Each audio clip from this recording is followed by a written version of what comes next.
राजकारणाकडे येऊयात, कारण नितेश मला राणेंना माहिती होतं ते अरे आता नितेश जास्त राणे वेळ तुम्ही माझ्या खात्यावर बोलणार नाही हे मला माहिती होतं मग पहिल्यापासून. आता कसं शक्य होणार ना? नितेश राणेंना बोलवायचं आणि फक्त आम्ही प्रकल्पांवर चर्चा नाही, करायची असं कसं? बोलवण्यासाठी सांगायचं की खात्यावर बोलणार आणि बसल्यानंतर दुसऱ्या विषयावर पण आता एवढे प्रश्न झाले की आता विचारले ना, आता नको का काही विचारायला? मी तयार आहे. मी तक्रार करत नाहीये. बरं मग मला आता माझ्या माहिती आहे. पहिल्या त्या प्रश्नाची कल्पना असेलच तुम्हाला काय असणार तो. सांगा, काय विचारा. साथ देतायत, प्रतिसाद देतायत, 2 ठाकरे एकत्र येतायत, चर्चा होतायत. कोणाच्या घरात काय चाललंय हे डोकण्याची सवय आपल्याला काय आहे? आता मला तो हे हा कळत नाही. प्रश्न ते दोघं जेव्हा भांडले, हं. तेव्हा आम्हाला विचारलं का? तुम्हाला विचारलं का? महाराष्ट्राला विचारले का? हं? त्यांच्या दोघांच्या घरगुती भांडणं आहेत ती. त्याच्याशी राजकारणाशी काही लेणं-देणं नाही. ते काही ज्येष्ठ पत्रकार आहेत, त्यांना सगळ्यांना माहित आहे. त्यांच्या घरगुती भांडणं आहेत.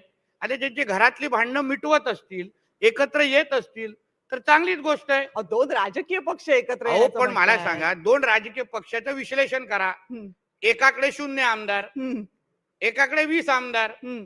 हां, काय उपयोग काय आहे त्याच्यामध्ये महाराष्ट्राच्या पूर्ण राजकारणामध्ये त्याचं काय स्थान आहे का? आज भारतीय जनता पक्ष म्हणून आमच्याकडे 132 आहेत. शिंदे साहेबांकडे 60-70 आहेत. अजितदादाकडे आहेत. लोकांनी निवडून दिलेलं सरकार आता 100 दिवसा अगोदरचं आहे. महाराष्ट्राच्या जनतेने आपलं लोकमत देऊन टाकलेलं आहे. 5 वर्षासाठी दिलेलं आहे. त्याच्यानंतर आता हे जे काही आहे, ज्यांच्याकडे 0 आहे, एकाकडे 20 आहेत. दोघंही घरात भांडतायत आणि आता बाहेरगावी बसलेत आणि चिंता आपण व्यक्त करतोय. ते थंड हवेमध्ये आहेत, आपण उगाच गरम होतोय. नाही, काय फरक पडतोय? नाही, पण मला एक सांगा तर तुम्हाला काय वाटतं येतील का एकत्र? ते त्यांच्या घरातल्या अर्धांगिनींना विचारा. कुणाच्या अर्धांगिनींना? दोघांच्याही त्यांची इच्छा आहे का या दोघांनी एकत्र दोघांच्याही यावं? अर्धांगिनींना? हा, दोघांच्याही अर्धांगिनींना? पहिलं तर उद्धवजींच्या विचारा. त्यांची इच्छा आहे का राज ठाकरेंनी बरोबर पण यावं? त्या कुठे राजकारणात आहेत? हा, त्या कुठे राजकारणात आहेत? तुम्हाला वाटतं तसं दिसत नाही का बरं? का? बरं विचारा. ते ज्येष्ठ सगळे पत्रकार आहेत, तुम्हाला अजून डिटेलमध्ये माहिती आणि मला परत तुम्हाला विचार, त्यांच्या घरातल्या भांडणं आम्हाला कशाला पण आता विचारताय? तुम्ही उल्लेख केलाय तर आमच्या घरातले भांडणं तुम्ही विचारायला आम्हाला नाही आवडणार. नाही, नाही, पण आता उल्लेख आता तुम्ही तुम्ही एनडीटीव्हीच्या प्लॅटफॉर्मवर एका महाराष्ट्राच्या मंत्र्याला, लोक काय बोलतील माझ्याबद्दल? तुला मंत्री बनवलंय, तू राज्याचा विकास कर ना. आपण ते तर तुम्हाला वेगवेगळ्या मुद्द्यांवर बोलतातच परत की. तुम्हाला सांगतो, कोणाच्या घरात काय चाललंय नाही ते अशी ठीक आहे, सवय पण तुम्ही कोकणातल्या लोकांना नाही आणि राणेंना तर मुळीच नाही. नाही, पण तुम्ही का म्हटला तसं? त्यांच्या अर्धांगिनींचा का उल्लेख केला? जनरली तुम्ही तर कधी ते करत नाही. फॅक्टच आहे ना. फॅक्ट आहे ते. जेवढा आमचे वडील सन्मान्य राणे साहेब हे 39 वर्ष हे शिवसेनेमध्ये होते. शिवसेनेमध्ये काय चालतं म्हणजे जुन्या शिवसेनेमध्ये, आता शिंदे साहेबांकडे शिवसेना आहे, ती उभाट आहे. जे काय चालतं ते काय चालतं, कसं चालतं, हे आदरणीय राणे साहेबांच्या बरोबर आम्ही घरात असलो, आम्हाला सगळं माहिती आहे. कशी भांडणे झाली, कोणामुळे झाली, कोणाच्या साठी झाली, हे सगळं माहिती आहे. पण आता हे सांगण्यासाठी हे व्यासपीठ नाही. बरं. ते गेल्या 2-3 दिवसांपासून तुमचा एक व्हिडिओ फारच व्हायरल झालाय. सगळ्या सोशल मीडियावर फिरतोय. ते गोमूत्र पिण्याचा. काय चूक आहे त्याच्यामध्ये? तुम्ही तुम्ही काय असा आंबट चेहरा का करताय? मी कुठे आंबट करतेय मला चेहरा? कळत नाही. अहो, तुम्ही कधीही एक मला लक्षात घ्या, ह्या ट्रोल किंवा ह्याच्यावर प्रश्नचिन्ह का निर्माण केला जातो हा मूळ प्रश्न आहे. तुम्ही काही गोष्टी तुम्ही त्याचे काही फायदे अगर तुम्ही वाचले. आता काही लोक बोलताय की तुम्ही बाहेरगावी शिकून आला, तुम्ही गौमूत्र काय त्याच्यामध्ये? त्याचे फायदे अगर तुम्ही थोडे समजून घेतले, आपल्या आरोग्यावर होणारे चांगले परिणाम अगर तुम्ही थोडे समजून घेतले, तर उद्या तुम्ही पण सुरू कराल. काय तुम्ही फायदा आणि ते काय वासाचा विषय नाही. तो काय तुम्ही आता त्याचे फायदे असतील, आरोग्यावर होणारे चांगले परिणाम असतील, थोडा त्याचा सगळा अभ्यास केलात ना, तर मला नाही वाटत त्याच्यामध्ये काय ट्रोल करण्यासारखं किंवा नितेश राणे कसं, अरे माझ्यासाठी चांगलं आहे, मला त्याचे फायदे दिसले, मी पिणार. काय काय फायदे वाटतात तुम्हाला? म्हणजे अहो, का गोमूत्र आरोग्यावर प्यावंसं असंख्य वाटतं? फायदे आहेत.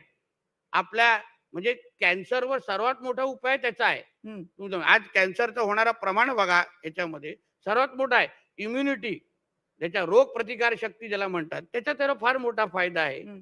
पचनक्रिया ह्याच्यावर फार मोठे फायदे आहेत त्याच्यामध्ये. त्याच्यामुळे रूह अफजा आणि शीरखुर्मापेक्षा तरी बरं आहे. पण रूह अफजा आणि शीरखुर्माशी का तुलना करताय? त्याचा काय राग आहे? तो प्रश्न त्याच्यासाठीच विचारला. बरं, ठीक आहे. चला. नितेश राणे असं म्हटलं, की गेल्या काही दिवसामध्ये हिंदुत्व तुम्हाला खूप हे होतंय का? काय नाही. आर यू ओके ना? ऍडजस्ट करतोय. बोला तुम्ही. नितेश राणे म्हटलं, की गेल्या काही दिवसांपासून हिंदुत्ववादाची प्रखर भूमिका अशी थेट ओळख तयार झालेली आहे. कारण तुमची बरीचशी वक्तव्य ही कायम चर्चेमध्ये राहिलेली आहेत. या सगळ्या वक्तव्यांवर खूप टीका झाली. मग मुख्यमंत्र्यांनी तुमचे कान टोचले अशी ही चर्चा झाली. जाहीर कार्यक्रमांमध्ये सुद्धा मुख्यमंत्री म्हटले. कान त्यानंतर कधी टोचले नाही आमच्या फडणवीस साहेबांनी.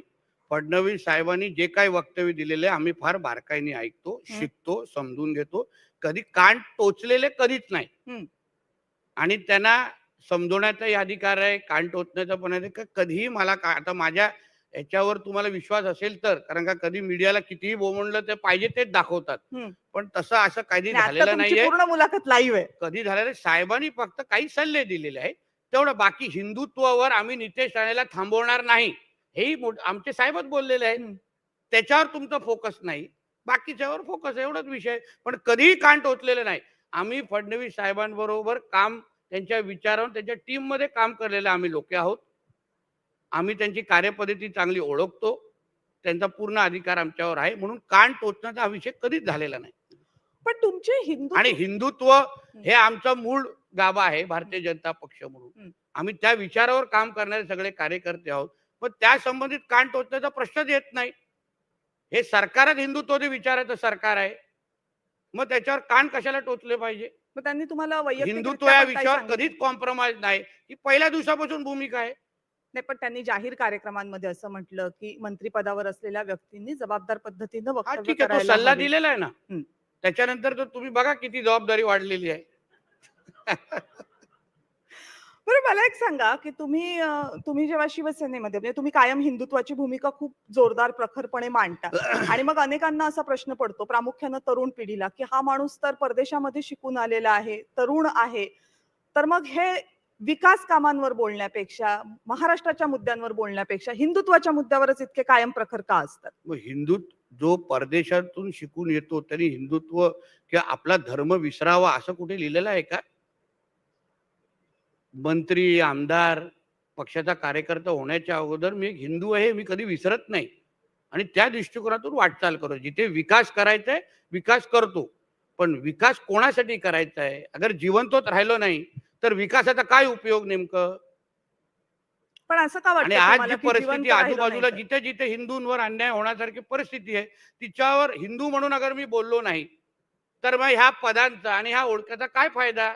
मी माझ्या मृत्यूपत्रिकेवर नितेश राणे बंदर आणि मत्स्य विकास मंत्री असं नाही लिहिलं जाणार. हे टेम्पररी आहे. पण हिंदू हे परमनंट आहे. म्हणून त्या दृष्टिकोनात बोलणं माझा अधिकार आहे. पण महाराष्ट्रात तुम्हाला का असं वाटतं, की महाराष्ट्रामध्ये हिंदूंना खतरा आहे किंवा महाराष्ट्रामध्ये हिंदुत्ववादाची भूमिका असंख्य आपण घटना सुरक्षित नाही आहोत का महाराष्ट्रात? सुरक्षितचा विषय नाहीये हं. कविताजी. असंख्य घटना अशा घडतात, जे एक हिंदुत्ववादी कार्यकर्ते म्हणून आम्ही त्या पीडितांना जाऊन भेटतो. हं. आम्हाला स्वप्न पडतं म्हणून आम्ही कोणावर टीका करतो, कुठल्या धर्माच्या विरोधात बोलतो असं कुठेही लिहिलेलं नाही. पीडित कुटुंबियांना जाऊन भेटणं, त्या विषयाचा अभ्यास करणं, त्यांची अडचण आणि त्यांच्यावर आलेले संकट समजून घ्यायचं आणि त्यावर आवाज उचलणं. त्याच्यासाठी हिंदू सकल मोर्चे महाराष्ट्रात काढले गेले. जिथे-जिथे हिंदूंवर अन्याय होत गेला, त्याच्यानंतर न्याय पण दिला गेला. आज आमचं हिंदुत्व विचाराचं सरकार आल्यानंतर, आमचे आदरणीय मुख्यमंत्री देवेंद्रजी बनल्यानंतर असंख्य विषय सुटत गेलेले आहेत. हिंदूंना न्याय मिळायला सुरू झालेला आहे. पण जिथे-जिथे हिंदूंना अन्याय होतो, तिथे बोलण्याचं काम आम्ही सगळेजण करतो. पण महाराष्ट्रात हिंदूंवर कुठे अन्याय म्हणजे आणि तो कुठं? प्रकाश झोतात का येत तुम्ही नाही? का थेट पत्रकार नेत्यांना का असल्यामुळे जावं कुठं हा लागतं? प्रश्न विचारू नका. तुम्हाला वेळ असेल तर माझ्याबरोबर चला. मी त्या पीडित कुटुंबियांना तुम्हाला भेटवतो. हं. मग लव्ह जिहादचे काही प्रकरणं हं. असतात.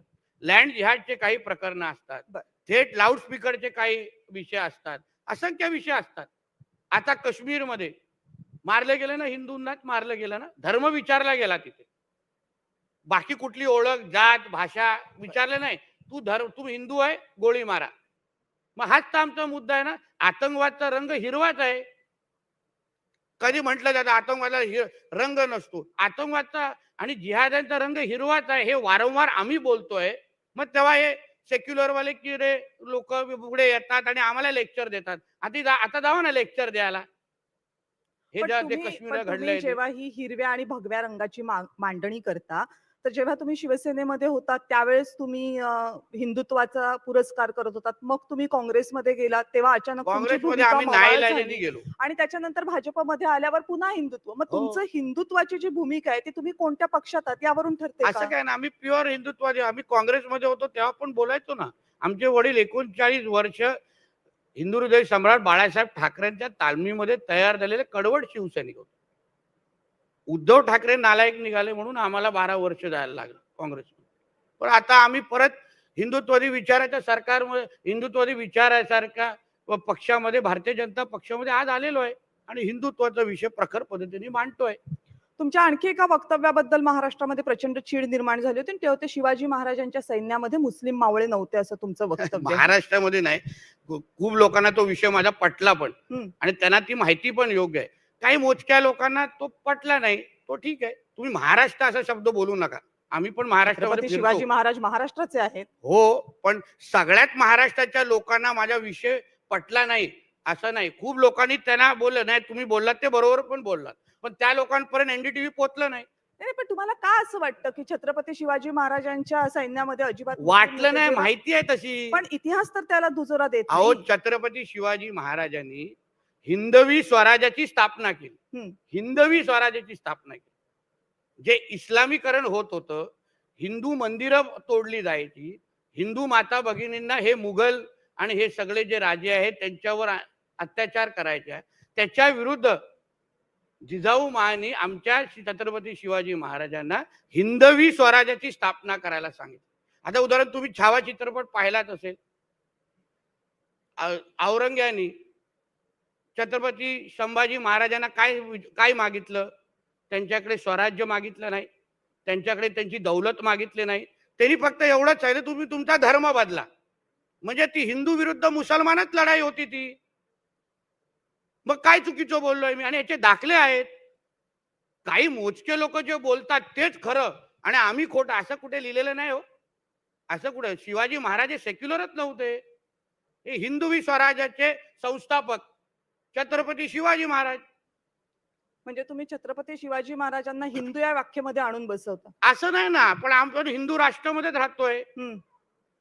त्याच्यामध्ये चूक काय? म्हणून आमचे राजे छत्रपती शिवाजी महाराज. आता एक प्रश्न फक्त तुमच्या कुटुंबातला. बरंच तुमच्या हिंदुत्ववादी भूमिकेबद्दल बोललो. निलेश राणे यांनी जी निवडणूक लढवली ती धनुष्यबाण या चिन्हावर. लढवायला लागली. एवढ्या लढवायला वर्षांनंतर राणे कुटुंबियांना कधी वाटलं होतं का की धनुष्यबाण या चिन्हावर आपल्या घरातली कोणी व्यक्ती निवडणूक लढेल? बघा, धनुष्यबाण असो किंवा हिंदू हृदय सम्राट बाळासाहेब ठाकरे आमच्यासाठी भावनिक विषय आहे. आम्ही लहानपणापासून बाळासाहेबांना बघत आलेलो आहे आणि राणे साहेबांचं आणि त्यांचं हे काय राजकीय नातं नव्हतं. एक फार वेगळं कौटुंबिक आणि फार भावनिक नातं होतं आणि म्हणून बाळासाहेबांचं धनुष्यबाण, बाळासाहेब, फक्त बाळासाहेब, हे आमच्यासाठी फार भावनिक विषय आहे. म्हणून निश्चित पद्धतीने आम्हाला तो भावनिक क्षण होता, त्याच्यामध्ये आम्ही काय नकार देणार नाही. पण त्यांना ते तिथे जायला लागलं, ते स्वतःहून गेले, प्रवेश केला असं नाही. एकंदरीत ती राजकीय परिस्थिती झाली. महायुतीमध्ये आम्ही सगळे लढलो आणि म्हणून आदरणीय देवेंद्र फडणवीस साहेबांच्या इच्छेनुसार निलेशजींनी आणि राणे साहेबांनी आम्ही सगळ्यांनी घेतलेला तो निर्णय. बरं, आता शेवटचा प्रश्न अगदी थोडक्यात. काही दिवसांपूर्वी बोलताना तुमचे वडील आणि महाराष्ट्राचे माजी मुख्यमंत्री नारायण राणे एका पत्रकार परिषदेमध्ये खूप भावूक झाले होते. त्यांच्या डोळ्यात पाणी आलं होतं. कधी अशा प्रकारचे नारायण राणे आम्हीही पाहिले नव्हते. खूप कमी वेळा असं होतं. तुमच्याबद्दल, तुम्हा दोघांबद्दल ते बोलत होते. काय नेमकं काय झालं? काय काय नारायण राणे पत्रकार परिषदेमध्ये भावूक झाले होते. त्यांच्या डोळ्यात जवळपास पाणी होतं. काय झालं होतं? नाही, मला मला नाही वाटत, कारण का तो कॅमेरावाल्याने चुकीचा अँगल घेतला असेल. नाही, नाही, असं नव्हतं, असं नव्हतं. मला नाही वाटत ते भावनिक बिवनिक असा विषय नाही. ते आपल्या पद्धतीत तोच करारीपणा आहे, हं, हं. तोच ताटकपणा आहे. म्हणून जे काय आपल्या काही पत्रकार मित्रांना वाटलं असेल ते भावनिक होऊन डोळ्यात पण, असं काही क्षणच नाही ना. राणेंच्या प्रवासामध्ये असे कधी क्षण येत नाहीत. काय तुम्ही चिंता करू नका, ते एकदम नाही, व्यवस्थित आहे. राणेंच्या प्रवासामध्ये डोळ्यात पाणी येण्याचे क्षण कधी येऊ नयेत आम्ही ही अपेक्षा दुसऱ्यांच्या डोळ्यात आम्हीही पाणी करतो. आणतो, नाही, आमच्या नाही, नाही. ही अपेक्षा आम्हीही करतो. पण ते भावनिक क्षण होता त्यामुळे तो प्रश्न विचारला होता. थँक यू व्हेरी मच आजच्या कार्यक्रमात धन्यवाद. आलात आणि सगळ्या प्रश्नांवर, विकासापासून हिंदुत्वापासून कोकणाच्या विकासापर्यंत सगळ्यावर दिलखुलास तुमच्या स्टाईलने उत्तरं दिली. त्याबद्दल मनापासून थँक यू धन्यवाद. व्हेरी मच धन्यवाद. नितेश राणेजी. खूप खूप धन्यवाद नितेश राणे यांचे आणि मी विनंती करते की आपण ग्रुप फोटोसाठी व्यासपीठावरच थांबावं.